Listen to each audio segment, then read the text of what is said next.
What's up, everybody? It's your boy JD back again with another video, and this is my first impressions of WWE 2K16 on PC.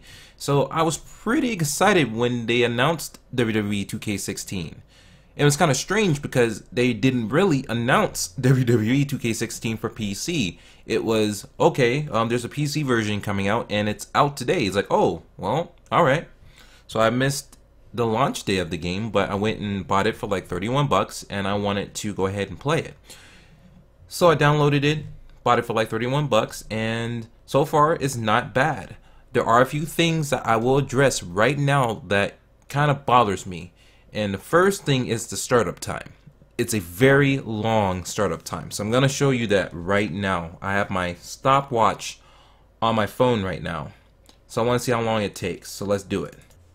And I'll add that startup time. So this is your splash screen. I hope you guys can see this, by the way. If you can't, I'm sorry. I have it on monitor capture, so I'm assuming that it's capturing this. So this is just pretty much a straight run for me. When it crashed a few times, which I will mention that too, it did crash a few times. That was kind of messed up. So yeah, it crashed. So far it's been 30 seconds. And we're going to sit here until it gets to the starting credits of the game.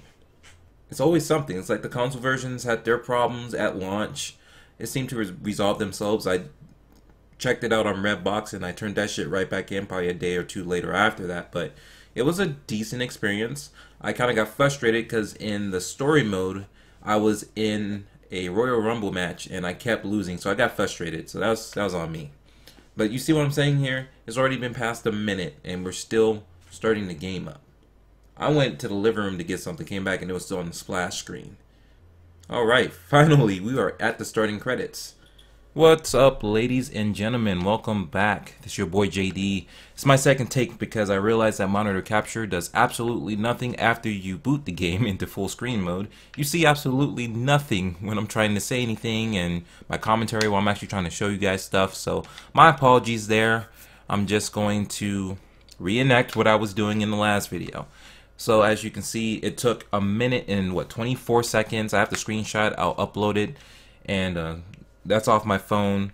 And yeah, it took a minute and 24 seconds just to get to the opening credits. That took way too long. I don't care. Like, it can be the most impressive game graphics wise.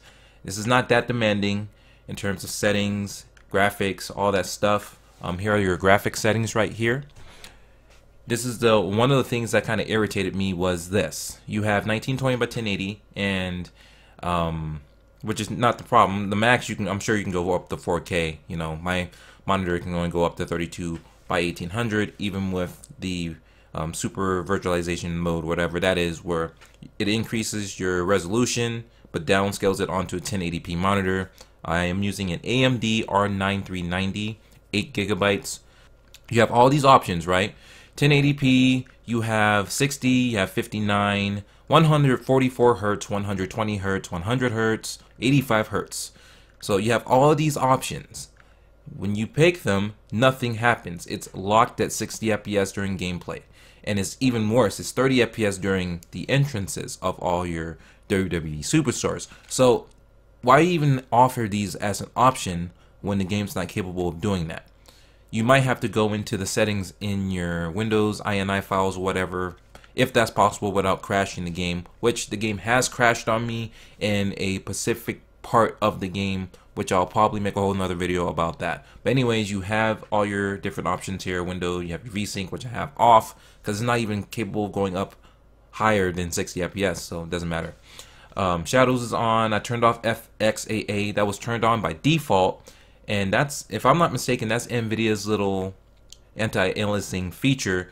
But since I have an AMD card, it did nothing for me. In fact, I experienced frame rate dips when I was doing a benchmark with this on. So definitely turn that off if you're an AMD card owner. MSAA is a little bit more middle ground, works for both cards. I have it maxed out at 8 times to get rid of the jaggies. This is maxed out at high, can't go any higher than that. Audience density is at 100%.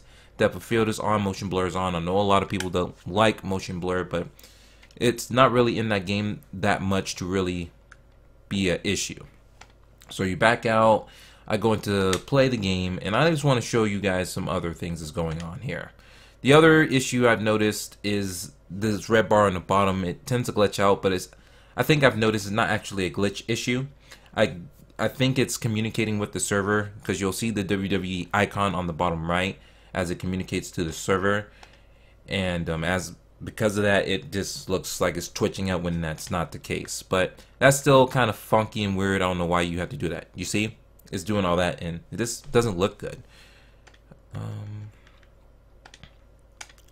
So I'll go ahead and show you what I'm talking about with the frame rate. So the frame rate counter is not on, but I can definitely guarantee you will see a difference when you see these characters come on and do their thing. Another good thing I like about the PC version of the game is the load time. It is great, assuming you get past that startup screen that takes a minute and 30 seconds.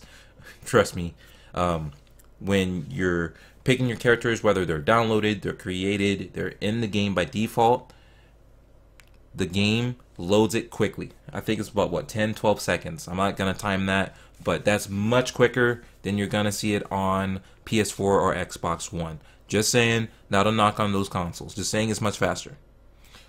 Other than that, yes, the entrances you can see is in 30 FPS. I don't even think I can get a counter on here without it not recording it, so I'm not going to waste time putting a counter on there. But you can definitely tell a difference between when these superstars actually come in and when the game actually transitions between them. It's in 60 FPS right now, but when entrances start again, it dips back down to 30. It's automatic. Nothing you can do about that. It's probably designed. Such a shame how Sting's career just came in on the WWE, and he only had like, what, 2 matches? He had that whole match with Triple H at WrestleMania 30, which was a decent match. It was good to see all the boys, you know, DX and the NWO step up at the end of the match. That was pretty cool to see. But the second match he had with Seth Rollins, that pretty much ended his career. So that was unfortunate. I would have loved to see some more matches of Sting currently, but that's what the WWE Network is for. It's what DVDs and all that stuff archives. That's what TNA is for. If you want to see what he was capable of doing, his style, just his charisma on the mic and all of that stuff. Like, he had so many different changes with this. Like, just check him out. If you don't know who he is, look him up. One hell of a wrestler. He deserves Hall of Fame. Give the man the respect he deserves, damn it.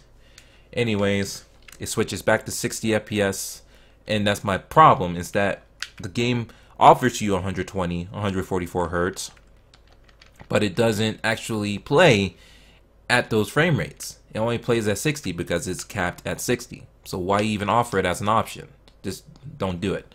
But anyways, the game plays very well. I'm using an Xbox 360 controller. It's not much different from the console version at all. It just looks a little bit better. If you take a look, like, the crowd is very populated. You actually get to choose how populated they are if it's an issue for your computer. But with my counter on, I don't actually see any dips at all frame rate wise. It is very smooth.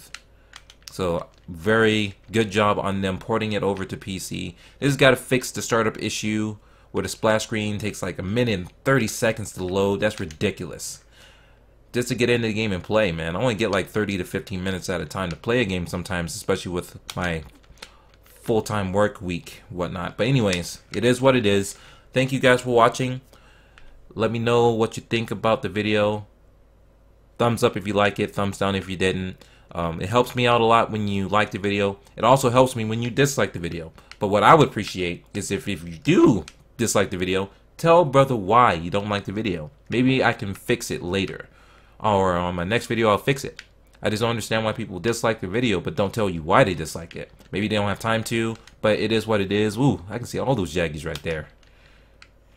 That looked pretty rough. So we'll have to see what we can do to make this game look even better. But anyways, thanks for watching. I will talk to all of you later. Subscribe for more videos, and sharing is caring. Peace. Oh, no, I didn't want to do that. No. Well. Alright, peace out.